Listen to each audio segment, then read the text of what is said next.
Good evening, everyone. We're going to go ahead and get started tonight. It's a few minutes after the hour, and I hope or anticipate that we might have more individuals joining us. Once again, my name is Marilyn Wells, and I serve as the Provost and Chief Academic Officer here at Minnesota State University. And this evening, I'm pleased to welcome you to the 7th out of 10 events in our 2017-2018 University Colloquium series, We Have Ag. Our goal throughout the year has to present a wide array of themes on the continuum of agriculture from farm to fork, and certainly tonight we have an innovative theme that we will be talking about: new farms for new Americans, growing food, community, and wealth. The series is designed to introduce individuals who might be brand new to a topic, to give them some information, as well as individuals who might be more knowledgeable to learn something new, get a different perspective, or advance their knowledge. Throughout the year, our theme or our purpose has been to showcase our academic programs, our research, and our partners throughout the ag industry, and I use that term broadly throughout the region. Our speakers have included faculty, have included students, and in a number of cases have included experts from the community, which I'm very proud that we have joining us tonight. I also add that while the number of individuals in the auditorium may seem light, we do have the events live streamed, and we know for each of our events we have a number of individuals who are listening and learning from the comfort of their offices or homes or wherever they might find themselves. Before I introduce our first speaker, I'd like to also add that this year is part of our sesquicentennial celebration year, and so this is one of the events in our sesquicentennial, and very much attuned with where we are. We were founded 150 years ago to serve the pressing problems of the region, which at that time was producing teachers for the Minnesota Territory, not yet a state. Our mission today continues to serve the region, and with ag being the predominant industry sector, we thought it right and fitting that we expand our imprint and foray into agriculture, both developing new things as well as showcasing what we do. So let me begin with our first panelist tonight, who is, this is the beginning of a relationship with our first panelist, because it's only her second time on our campus. Gracia Johnson is a paralegal outreach worker in the Agricultural Worker Project, or AWP, at Southern Minnesota Regional Legal Services, which is a nonprofit law firm that provides free legal services to low-income individuals. Before Gracia joined the AWP team in 2017, she worked in Mexico as a community development and human rights promoter in primarily indigenous communities. Gracia returned to Minnesota with a passion for advocacy work and a desire to engage with immigrant, refugee, and migrant populations in her home state. Learned that Gracia is from the St. Cloud area and has a degree in microbiology from the other great university in the state, the University of Minnesota. It's my pleasure to turn the podium over to Gracia, and then I will introduce our second speaker after her. So thank you. I think I'm sorry we switched places, so... Okay. Sorry. So you can do the introduction all together, I guess. Okay. Well, in higher education, we're always up for flexibility. Absolutely. And so we will be hearing from Gracia second. Our first speaker is Abdi Sabri, who we've interacted with a number of occasions here at the university. Currently, Abdi is a TRIO academic advisor at South Central College, and also is Mankato School Board's first elected person of color. He also was recently appointed by Governor Dayton to the newly created Professional Educator Licensing Standards Board, or PELSB, formerly the Minnesota Board of Teaching. Abdi has been selected, though it's not been formally announced, for the 2018 Bush Fellowship Program. Abdi is a member of the Global Community for Academic Advising, the Educational Opportunity Association, the Minnesota TRIO Association, and co-founder, a member of the Minnesota African Heritage School Board of Directors.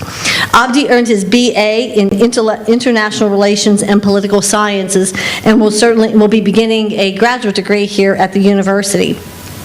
Abdi is also a co-founder and former director of the African Family and Education Center, and also co-founded and served on the board of the Mankato Islamic Center.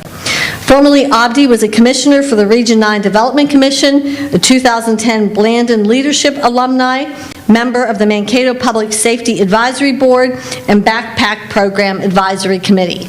Additionally, Abdi serves on the Southern Minnesota Regional Legal Services Board, the Council on American Islamic Relations Advisory Board, Blue Earth County Child Protection Advisory Board, and Minnesota Cultural Agility Collaborative. He is a recipient of the 2012 National Jefferson Award, a Nobel Prize for Public Service. Abdi managed a refugee center in Somalia before moving to the United States and worked as an interpreter for the U.S. government during the war in Somalia.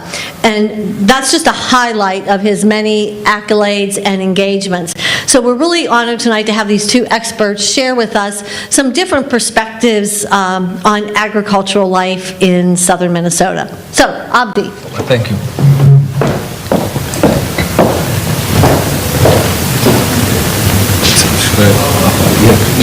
So, thank you, Dr. Wells. I'm glad to be here tonight to speak to this very important issue. And food is central to human existence. So, access to food and knowledge to how to grow food is very important and crosses cultures and boundaries. So. I was given about 10 minutes to speak, so what I've done, I was trying to strategize how best to convey what I want to say. So I was able to find a video that speaks to the essence of what I want to say. So we'll watch the video, about 5-6 minutes, and then afterwards I'll add a few slides. But I also want to share with you, I have a little background in agriculture myself. As a Somali American immigrant myself, who lived in the United States for a very long time. I graduated from a agricultural institute in Somalia in 1979 myself, and worked in the field in a refugee camp for United Nations High Commissioner for Refugees, in a refugee camp of 500,000 people. And I was in charge of growing vegetables and greens, so refugee populations, families can supplement their food with, in addition to the dry and wet foods that are provided by the UN agency. So with that background, I came to the United States, and I've lived here most of my life, and I want to give you the perspective of, East African immigrant, or immigrant in general. There's a lot of intersectionality between different immigrant groups, but, the issues are similar, and the challenges are similar. And as I mentioned, food is important to everyone of humankind, no matter where they come from. So I want to give you the perspective that we'll be able to see most of the perspective I want to convey through the video of a Somali woman in Minnesota who wants to become a farmer. So we'll start with the video first.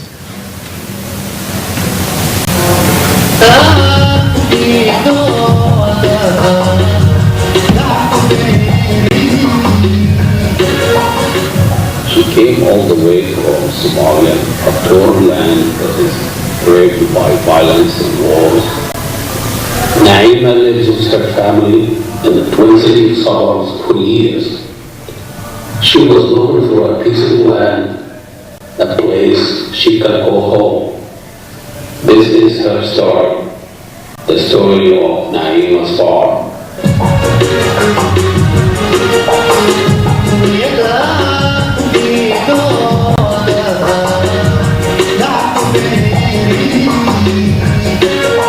My husband and I decided that we wanted to eat healthy, and we did quite a research online.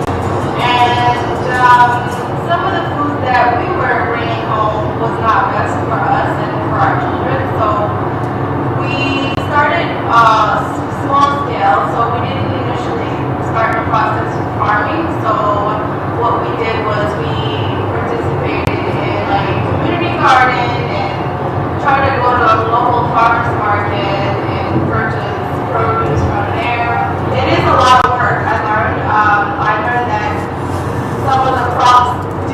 require a lot of eating. So I had a busy summer. Given that it was, fasting in the beginning of May, I did a lot of work in June as well. I was able to sell my produce in Kingsville Market and directly sell it to the nonprofit that organized the program, Big River Farm. I sell produce directly to them. This is a little bit of kale that we had left over, and then this is a mixture section. If you look at the room, it's a mixture of different things. So you got cabbage, switch start. That cabbage didn't work out. The environment is different, so the climate in Somalia here is totally different. So I can only speak for myself, and I think that the more a mother is involved, just hands-on, whether she's just taking care of the home or providing, I have nothing but great things to say about the Somali mothers and how they were able to overcome their obstacles. Just one, I like the fact that I have something that I like and I'm passionate about, and I'm contributing to my family, and also hopefully extend this to my community. A very hectic life. I mean, it's like, boom, we're in a car, driving, going this, and farming kind of slows me down. It's a slow process. You have to be extremely patient. Things do go wrong, and I learned a lot of mistakes. And I think, it's just the beauty. It just kind of calms you down, and at the end of the day, that hard work, you literally not only physically feel good, but emotionally and just eating from there, just raw, and having many special dinner with my family. And I think that once we arrive here, everyone is just going after their goals and their dreams, that we miss out that family time. It's nice to know that at least you have something that you could say, okay, this is from my homeland, and I would like to share it with other communities, and even recipes to try out. So, just to give you an idea of what this place is about, it's not just me, there's other farmers, and for example, if I go to a particular farmer's market, I can tell, I can taste the difference, I can see the size,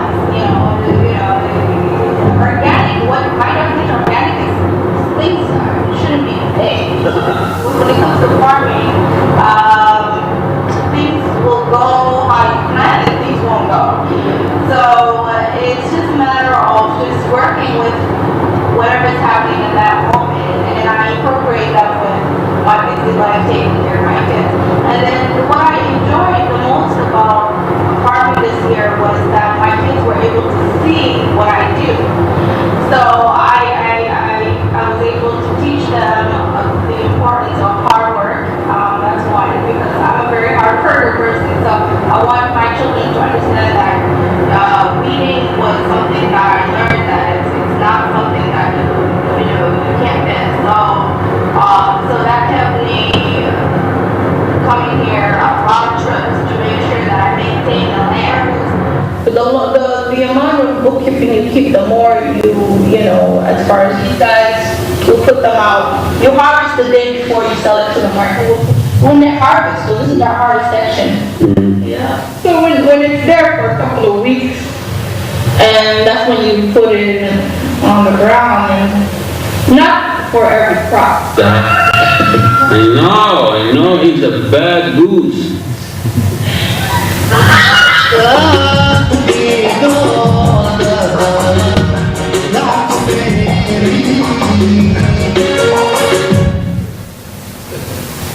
So that kind of captures, what I was trying to, the Somali mother, she addressed many of the issues that exist, whether it's the change of weather, for someone who came from East Africa where it's sunny all year round, and then you come to a temperate zone where there's a very limited growing season, the weather, the environment, the technology. She talked about bookkeeping, harvesting, all these issues that exist. So the other slides also I want to share. This gentleman here, Mohammed Gabane, is a Somali gentleman who owns his own farm, a 60-acre farm north of Minneapolis. And he came to the United States in 2011 as a 7-year-old with no skills of English, English speaking ability. But he had a desire to learn and become a farmer. And traditionally, he didn't come from a farming background. He was, Somalis for the most part, come from the nomadic culture where cattle or camels or goat and sheep, that type of agriculture, not farming. So he came and he wanted to own his own farm, and he started the program, Minnesota Food Association training, and he was able to establish support, money and technical training, and seed money, and now he owns a diversified farm, a 60-acre farm. He grows 5 acres of corn, 2 acres of vegetables, and he actually rents parts of his land to his neighboring farmer in exchange for mentoring and learning, continually growing as a farmer. And so that's two very distinct stories. A Somali mother who lives in Twin Cities, who raising her family, but wants to be in touch with the source of her food, who is concerned about what her family eats and wants to grow, and could easily tell you the difference, going to the grocery market and can tell the difference between a organic food and a non-organic food, the natural versus the unnatural, and what you put in your body. So that's the importance of agriculture, and no matter what language you speak or what part of the geography you're from, this is essential to existence. And the more we integrate as the global village, everywhere you go in the world, there's integration taking place, where people of one culture and one faith and one race used to be, now you will find a diversity of racial groups and cultures, languages, faith groups. So it becomes very essential that we learn how to transition. The current aging farmers have to find their replacements in the new generation that's available on the ground. And I want to share one aspect of the new generation, and I will go to the next slide. So this is still the same farmer at the farm selling his produce. And then we'll go to the next one. So this is a field trip that we did last summer with Somali kids in Mankato to Farm America in Wasika. And just to introduce them, they don't even know. These kids were born in a refugee camp. Some of them were born here, so they have never seen a farm. So it's very important that they learn the association and the origin of food, where milk comes from. And then after they went to Farm America, we took them to New Sweden Dairy, and they saw the cows and cow calves that were just born. And then we took them to the cheese factory in Le Sueur. So they have seen the milk being converted to cheese. So this is about preparing the next generation of American farmers, potentially. So I'm also a student advisor at South Central, and I want to let you know that I work with the Ag Center there, Mr. Brad Schlosser, who's doing a great work in introducing the new immigrants to the agricultural majors that are available at South Central College. 2 of my student advisees of Somali origin are now, agricultural major, and they've started their first class actually this semester. So we're hoping to create that next generation of farmers that come from all diverse backgrounds and become one community of human family. And I want to make sure I give my colleague the time. And I probably always spoke my time, but thank you very much for giving me the opportunity.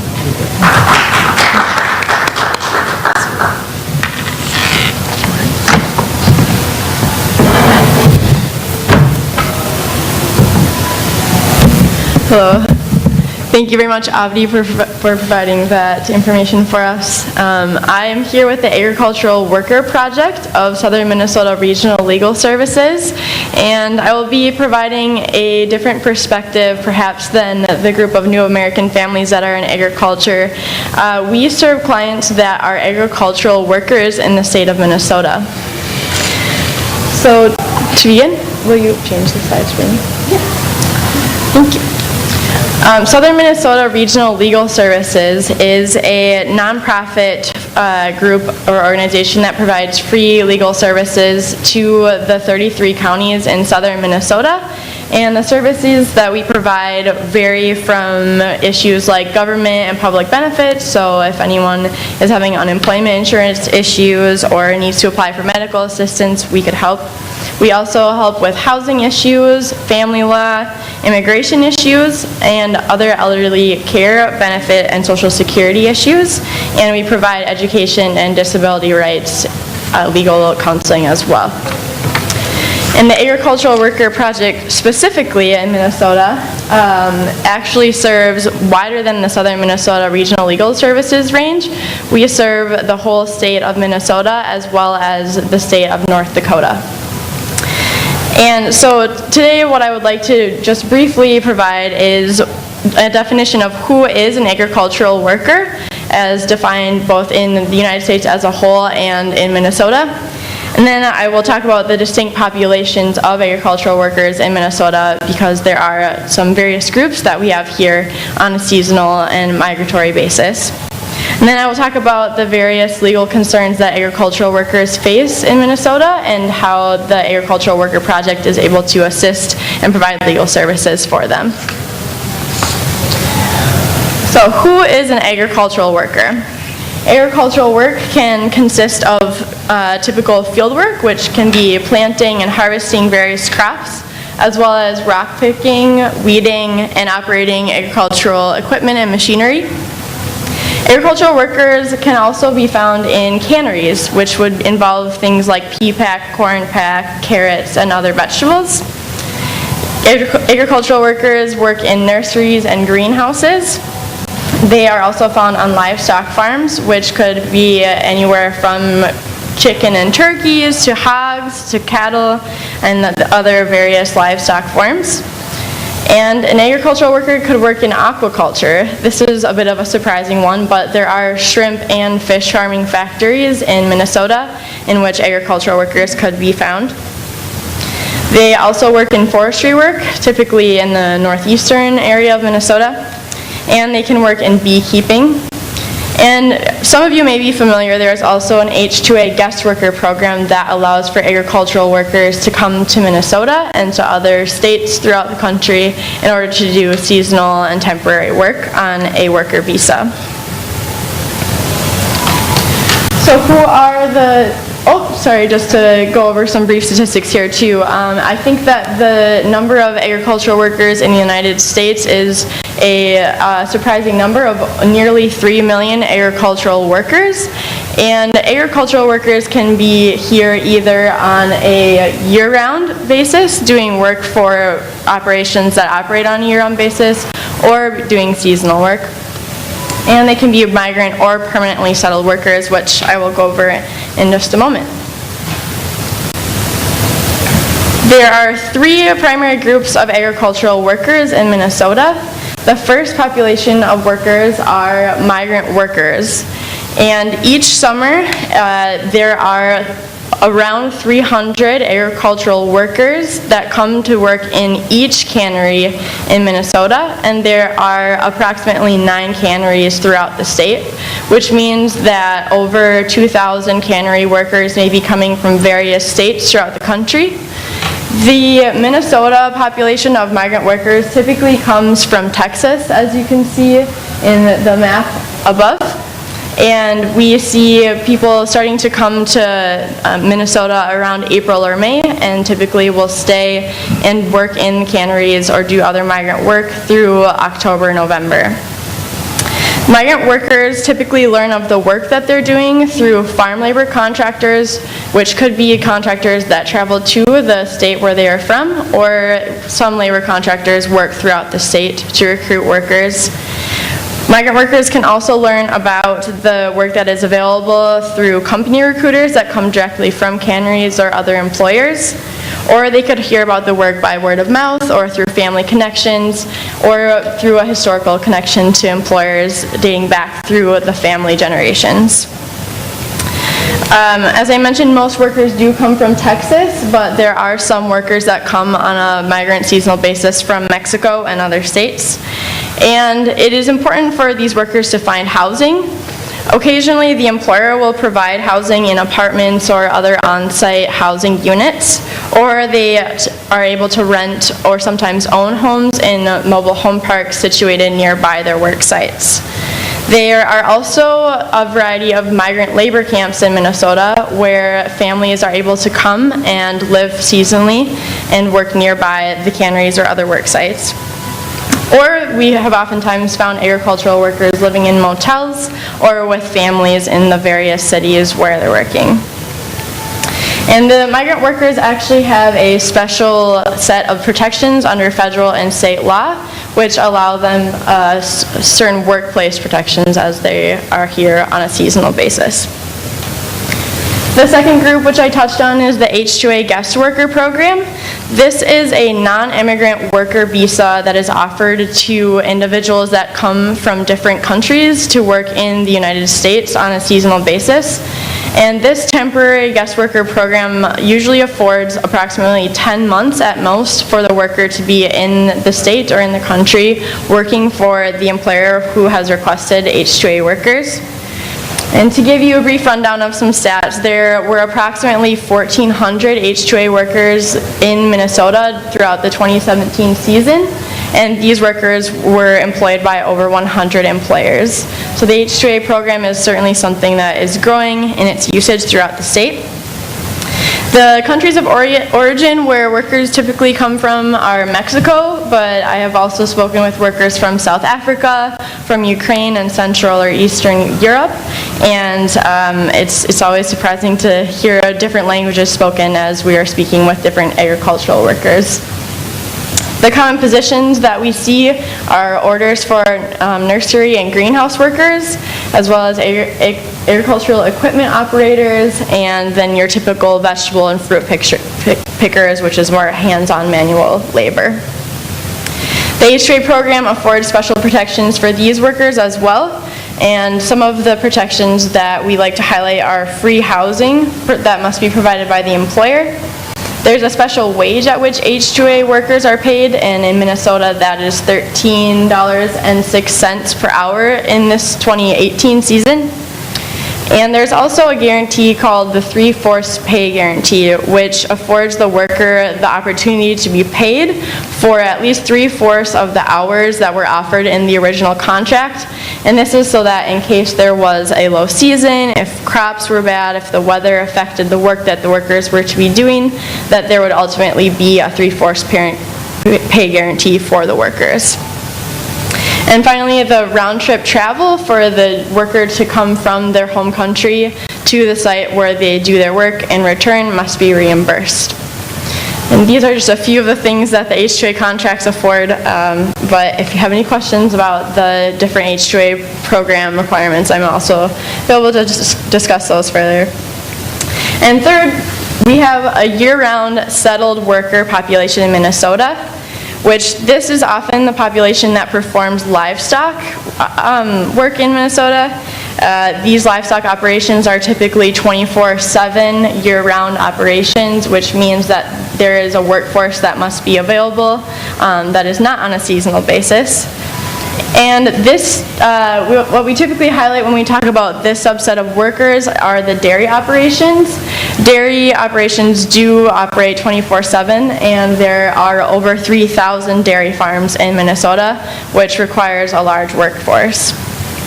We have found that oftentimes agricultural workers are housed near or on the work sites, and this affords them to be available on that 24/7 basis, or they're living in manufactured homes nearby. And the hired workforce here is often immigrant workers and can often be undocumented workers. And so we are able to provide resources and referral information for such undocumented workers, but unfortunately our federal funding does not afford us the opportunity to provide services to people who do not have work authorization in the United States.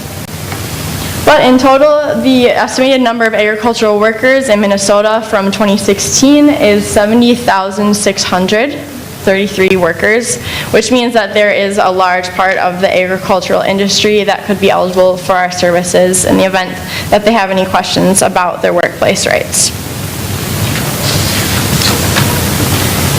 So what I want to highlight with this slide is the variety of crops and different livestock animals that we ultimately bring from the farm to our table in Minnesota.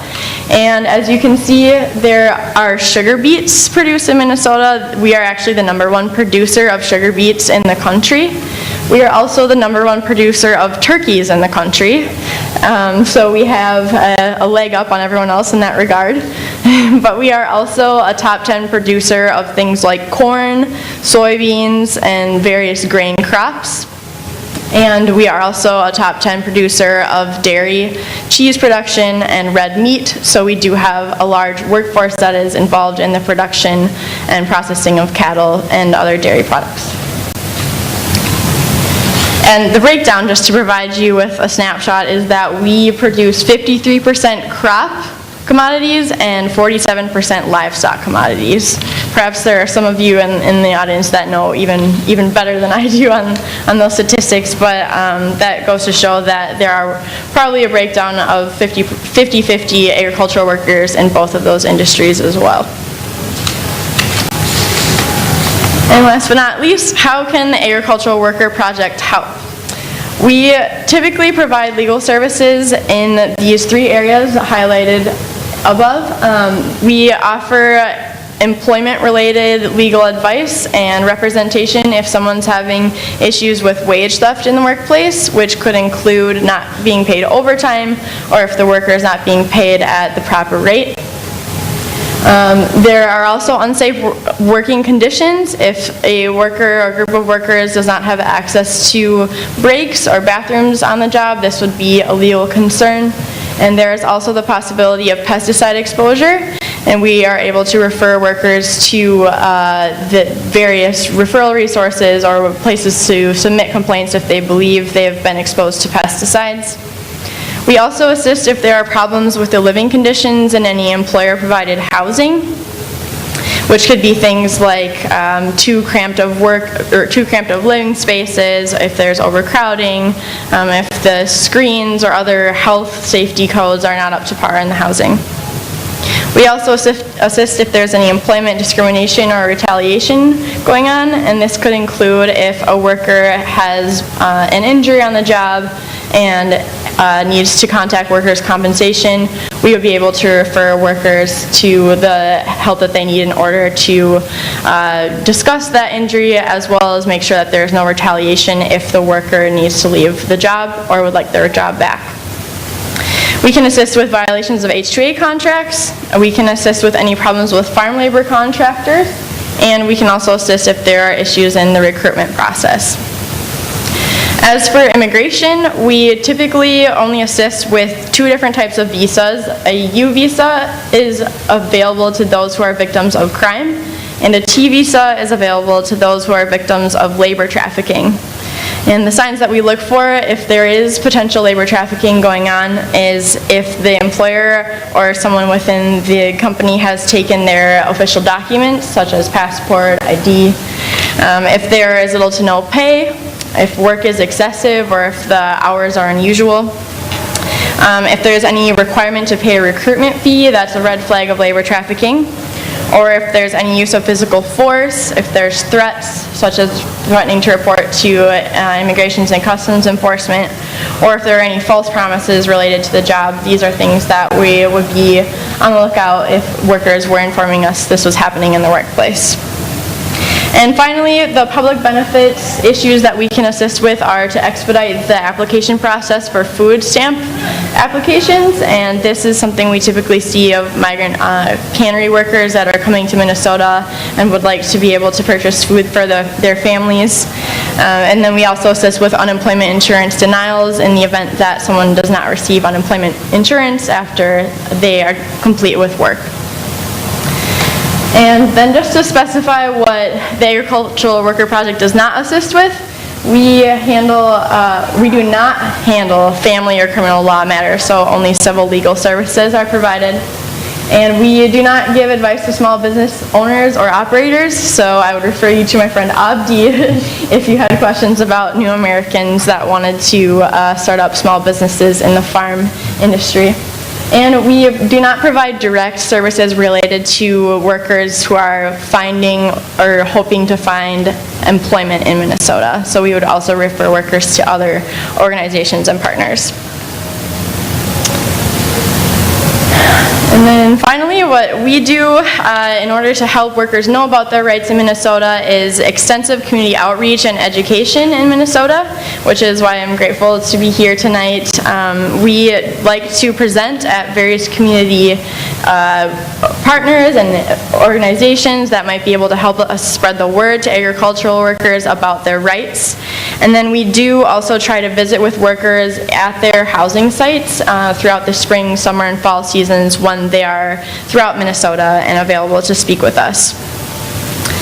And if perhaps any of you know about students or law interns who would like to work with our project throughout the summer, we are taking applications for a summer advocate in the St. Paul office, which would serve all of Minnesota, and in the Moorhead office, which serves the state of North Dakota. So please feel free to approach me after the presentation if you would like some of those job descriptions. I have those with me today. And we are also hiring for a staff attorney. So if you know of anybody who is completing law school or would like to work with our Agricultural Worker Project, we would like another full-time staff attorney. And if at any time you know of an agricultural worker that would like to speak with us regarding their work, these are our phone numbers. Our services are completely free and they are completely confidential. Our staff is bilingual in Spanish and English, as the majority of our worker base is Spanish speaking.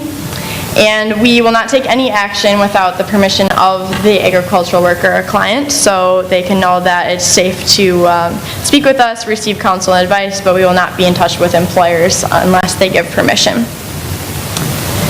Please follow us on Facebook and visit our website if you have any further questions, and I am available for any questions after this as well. Great. Thank you.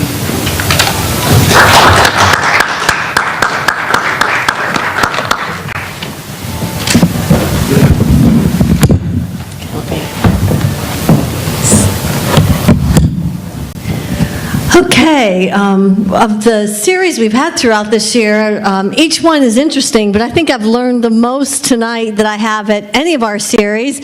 And considering we had one of our speakers come from the Netherlands to talk about cultured meat, really interesting, so thank you both. I would like to open us up for questions and discussion.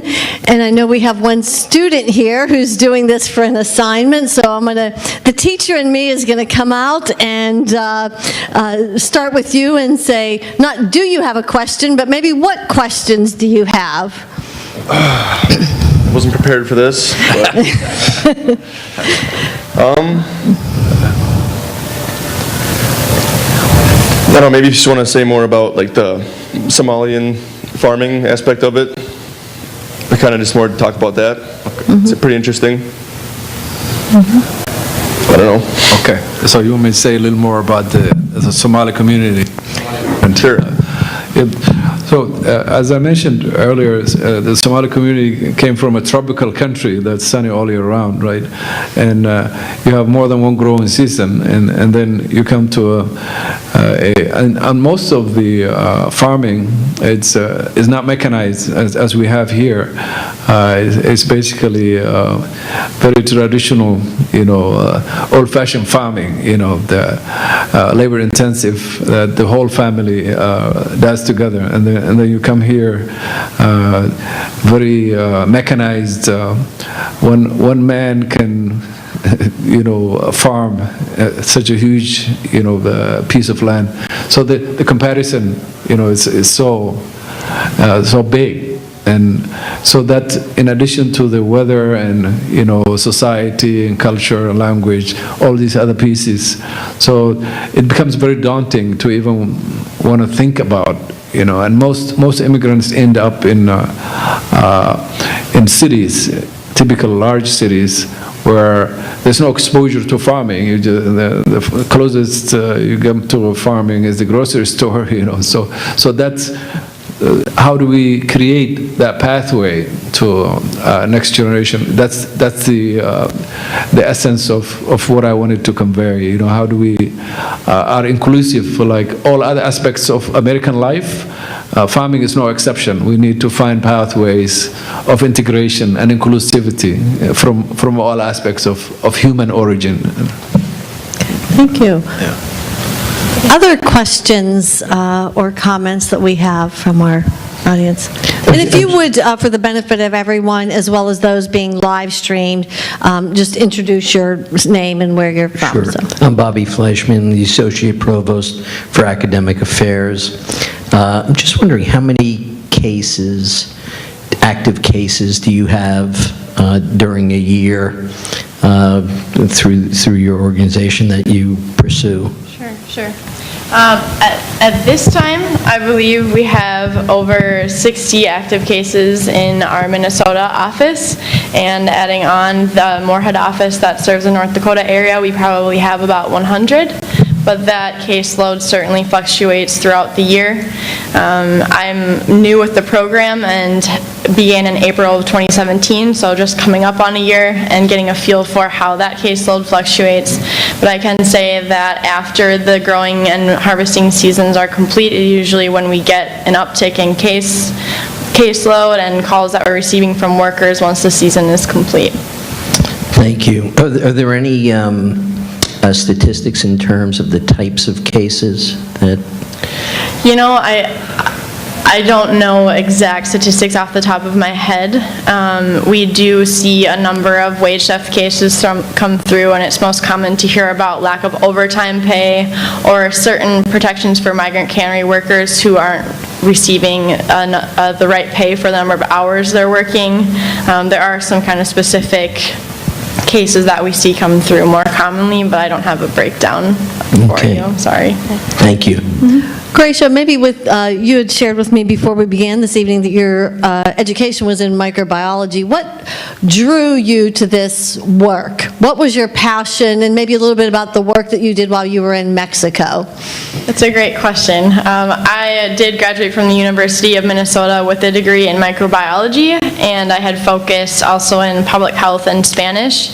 And I had applied at the end of my time there to do a year of service in Mexico under the guise of a public health experience, but I actually was afforded an amazing opportunity to work more so in a social justice and advocacy-oriented organization with indigenous communities in Mexico, and it was there that I also learned more about the push and pull of immigration and how those communities are affected by U.S. policy, Mexican policy, and like you were saying, the global village, it extends all around the earth. And so when I came back to Minnesota after that time there, I felt that pull to also engage with specifically Hispanic and Latino communities in my own home state.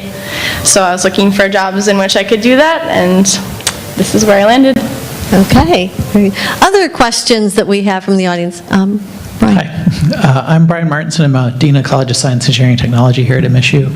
I actually got texted a question from one of our people streaming from home, so I thought I'd pass this along.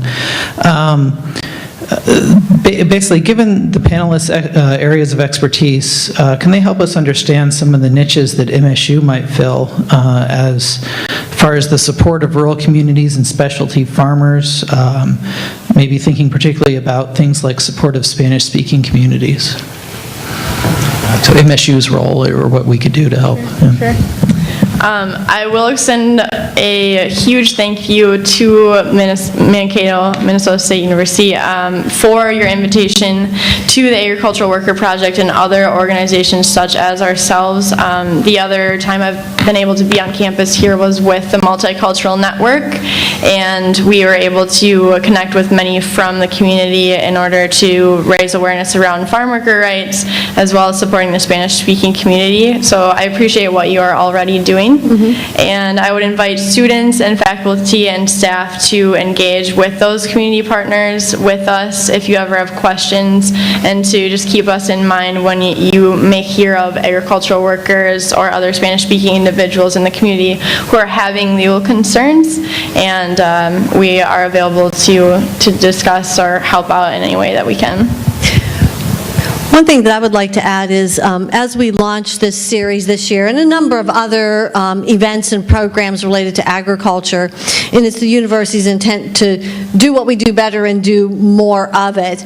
And so throughout the year with 10 colloquia series, we've averaged between 2 and 5 panelists. We're building a network of 50 panelists that we hope to convene to hear from you, for example, like connecting with our Career Services Office to help to find an intern, as well as key individuals who have begun to come to the colloquia and so forth.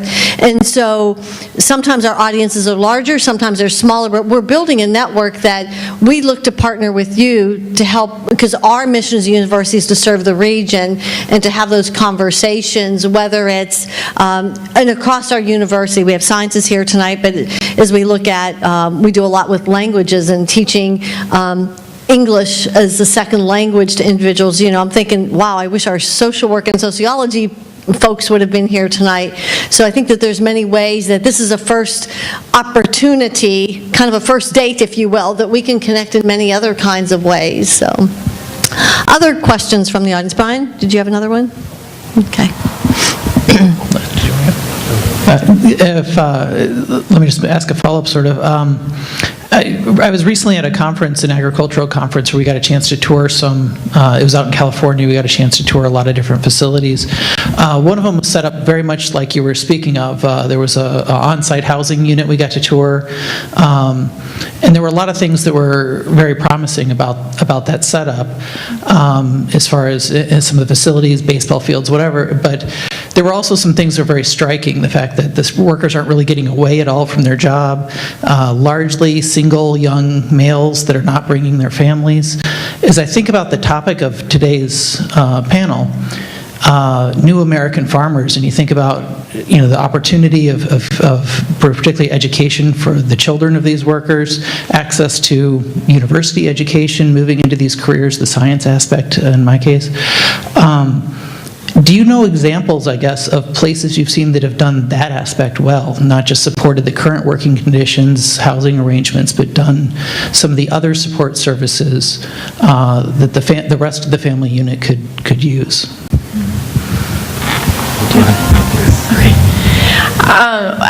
I will tip my hat to the various organizations underneath the Migrant Education Program that is a part of the Minnesota Department of Education.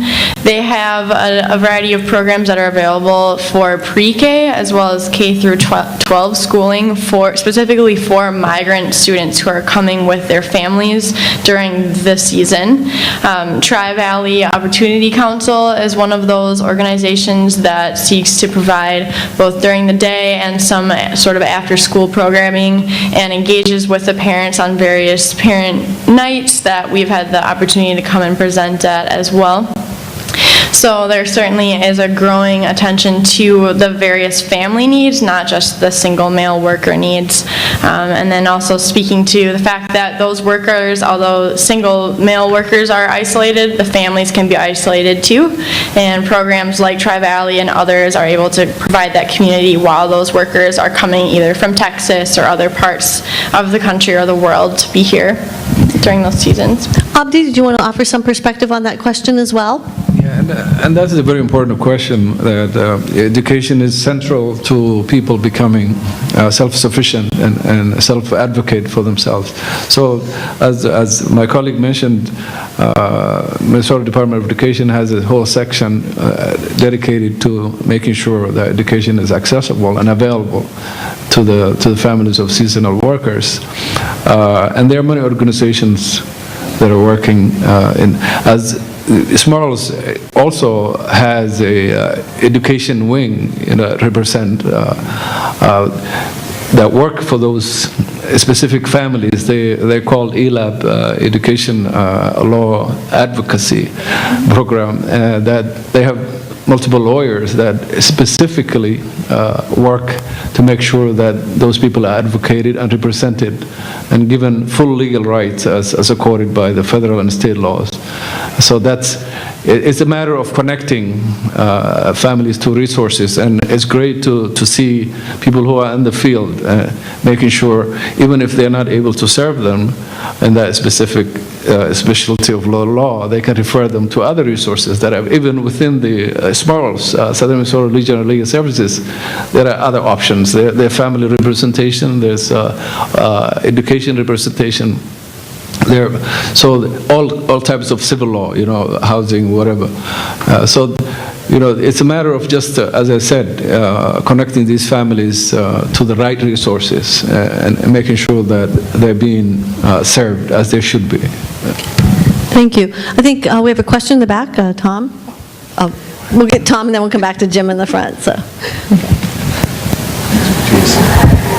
This is a fascinating presentation. I much appreciated. Just wondered what programs Tom, would you introduce yourself I'm sorry. for the purpose of our speakers and those participating via live stream? Thank you. Tom Norman, Dean, University Extended Education. But just wondered what programs may exist to help new Americans become farmers, should they be interested in that, have that as a vocational goal. It just seems like, people who have transitioned to this country who had that vocation previously, would be interesting to learn more about the pathways to help them return to that. So this one is, there are actually many options, but one of the best options that I've learned myself is, Minnesota Food Association, and they have a Big River Farms, a farmer education program that really takes you through how to learn every aspect of the farming, whether it's working on equipment, the sowing and harvesting and weeding, fertilizing. They specialize in organic, but also they have organic, weed, control, pest control, and weed control. So that's the best program. And due to my presentation, there was, as I said, there was a 70-year-old Somali who came here without a background in agriculture and no English skills.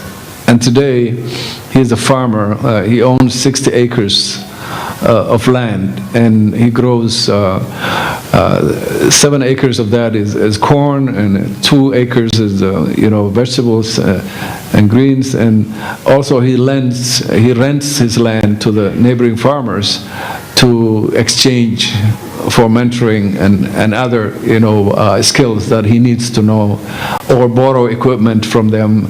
They exchange in that regard. So that's the best program, and they have a yearly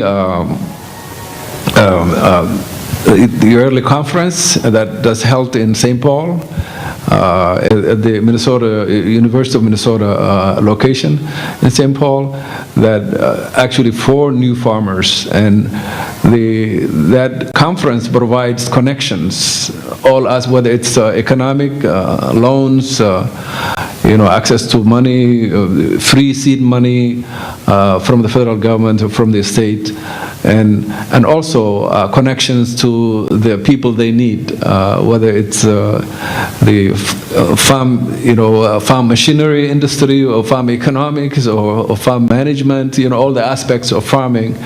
Those connections are available. And I sent 2 of my students, it usually happens in January in St. Paul. So last conference, I sent 2 of my students to attend. So they came back with information and resources, and they hope to become farmers themselves, because they're originally from farming families in Somalia. So that's I'm sure there are many other resources that are available, but that's one great resource that I know about that producing success from immigrant background families. I hope that answers your question. Thank you. And then I think we have a question up in front here, Jim. Good evening, Jim Borboom, and thank you for being here. I live in Waseca. Previously worked with the Minnesota Department of Agriculture, can't say that word, but I'm wondering if you've had any relationships or partnerships with the Department of Agriculture. Many of our agency work is helping people understand safe food handling products, or procedures and processes to handle food products. Also, for the proper use and storage and handling of pesticides and herbicides. So I'm just curious if you've done any of that. Not actually, through the Multicultural Network in Lunch, there are a lot of extension employees that come from a Latino culture that I was able to get to know, that actually do those specific tasks for Department of Agriculture or extension program. But other than that, and as I said, I myself worked with agriculture in Somalia, but here locally, my best connection is Southern Minnesota Ag Center, which is also located in South Central, and the Agricultural Department itself. That's where I go to resource. So it's. I wanted last year actually to go to conferences, but I couldn't find the time to get connected to the national level. There were some conferences that were sponsored by the Department of Agriculture, but I couldn't make it. But I hope to make that connection, so we're able to utilize and get to know the lay of the land, so that for the benefit of those who want to become farmers. Okay. We have other questions from our audience or comments that you might wish to offer to our panelists tonight. Do you want to add? Go ahead. If I may just add. Please. Oh, sure. We actually sit on a migrant consortium board with a member of the MDA who informs us about various updates in the pesticide realm, and I appreciate his input as well as resources he provides. We were just learning about pesticide drift at our most recent meeting, so it does show how interconnected all of these different government and nonprofit organizations can be in serving the same population. Other questions or comments for our panelists? Okay. Maybe one more specific to the Somali population. I guess, what do you see as one of the largest challenges as far as, is it the access to land? Is it that once you're on land, getting access to equipment, and what kind of, or is it, opportunities for shared equipment and things like that? What would be the biggest obstacle that you've witnessed? I think the biggest obstacle is getting capital money because Somalis are also Muslim. You can assume that every Somali is a Muslim, because there's exceptions are very rare. So, the Islamic faith, the requirement is that you cannot borrow money and pay interest. So that's the biggest barrier so most Somalis would not pursue money that bears interest. So that's the biggest barrier to me. But certainly there are other barriers, but that's the biggest one. The other barriers are also, the skills and the knowledge of, modern mechanized farming. Is really very huge to make the transition from a labor-intensive, family farming in Africa, in tropical Africa, to Minnesota style farming. There's a big jump, so that there's a big learning curve there. So that those challenges are all over the place. Yeah. Tom, you have another question. There's a group I used to work with in St. Paul. I believe it's called the Neighborhood Development Center, and they partnered, Mahalio forget his last name, is the director, but they worked with the Somali community in terms of a financing package that was acceptable, and forgive me if I have this incorrect, but under Sharia law, that was enabling Somali entrepreneurs to move forward and improve their access to capital. And if it's helpful, I could certainly help with that connection, but they're doing some really brilliant work. Looks like you're familiar with that organization. They're some special people. Yeah, absolutely. And they're well known actually in financing homes, but that can also be used for farming. Yep. But the connection usually is not there for the community itself. Those organizations are well known in financing housing for Somali families, but certainly that's the avenue that could be applied in farming as well. Great, thank you. Yeah. Well, part of the purpose of the colloquia is to also allow opportunities for one-on-one conversations, and we do have some light refreshments right outside the auditorium that can allow for some additional conversations. Before we conclude for tonight, I certainly want to present a very small token of our appreciation to each of our panelists here this evening. Thank you. In your bag is a parking pass to cover your parking. For those of you that are guests to the campus and parked in one of our pay lots, Patrice also has parking passes available to you as well. I would also like to mention we have 3 more in our series for this year. The next one is on Tuesday, March 27th, and it's a midday one at 11 a.m.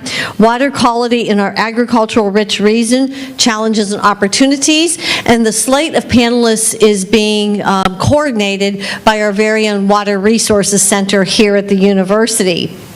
On Thursday, April 12th at 2 in the afternoon, we are focusing in on a student audience, young professionals shaping the future of agriculture.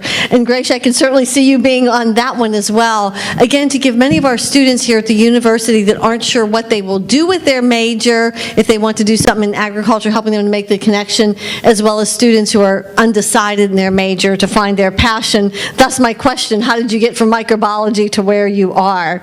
And then rounding out our series for the year on Monday, April 23rd, again a midday one at 11:30 a.m., hot topics in food, agriculture, and the environment. And some of the topics that we have on deck are dealing with health care and rural health in many of our agricultural communities, the opioid epidemic, and we have a few others that are hot topics in agriculture today, and that'll be rounding us out for the year. So I invite you to come down, enjoy some refreshments, and have some one-on-one conversations with our panelists. Again, we thank you very much for coming this evening and enlightening us, and I could really see us opening the doors to many more conversations to meet our mutual goals. So thank you very much.